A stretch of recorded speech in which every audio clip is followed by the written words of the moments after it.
Down, sit.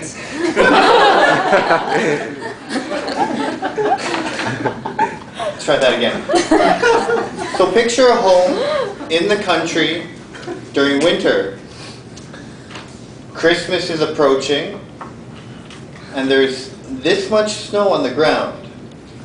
So it covers everything like a thick white blanket. So Christmas in Canada means Christmas trees. And if you want a Christmas tree, you actually have two options. You can buy, pay money, or you can chop. Go and get it yourself. So this year, my brothers and I thought this year would be different. We would get a Christmas tree by ourselves. So we said, Mom, don't worry about it. Save your money. We will get you a Christmas tree.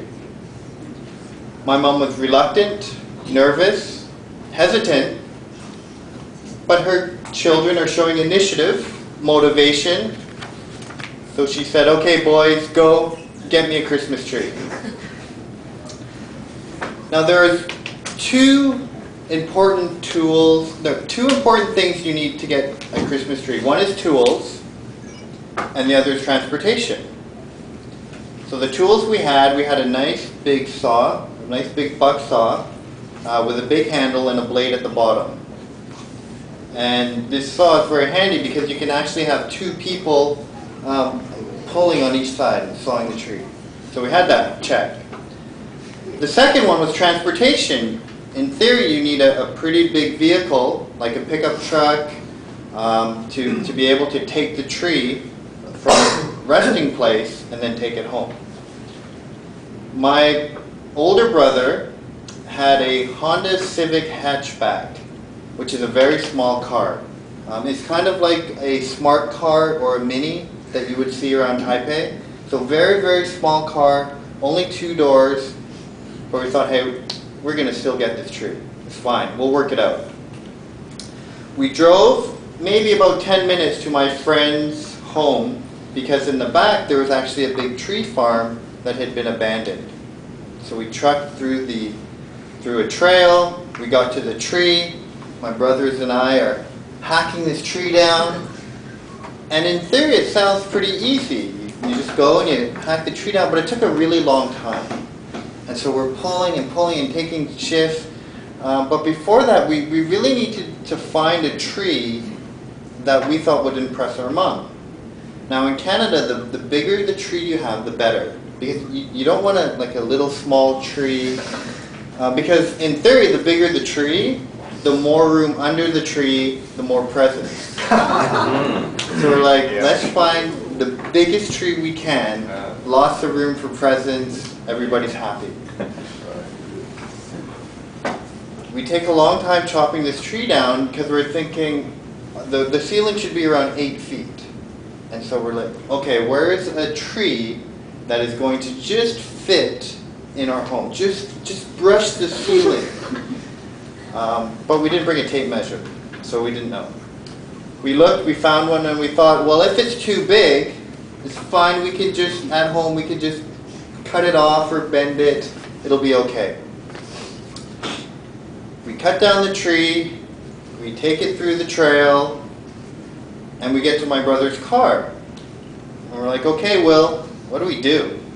The tree is not going to fit in the car. And we thought, well, maybe we'll just put it on top of the car.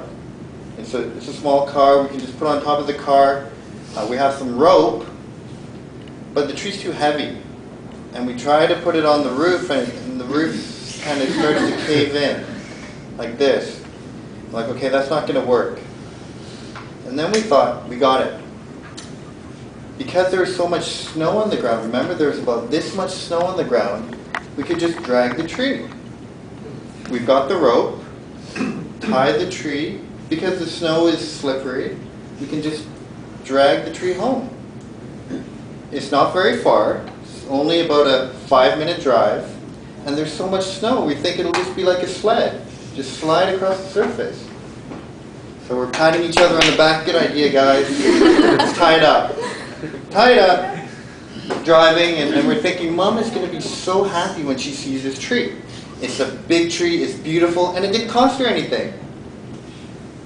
So we're driving along, and we get home, and we untie the tree from the bumper, and we pick it up, and it's a beautiful tree, just like we cut down this beautiful tree, and we can imagine, you know, decorating it, putting on the bulbs and the lights.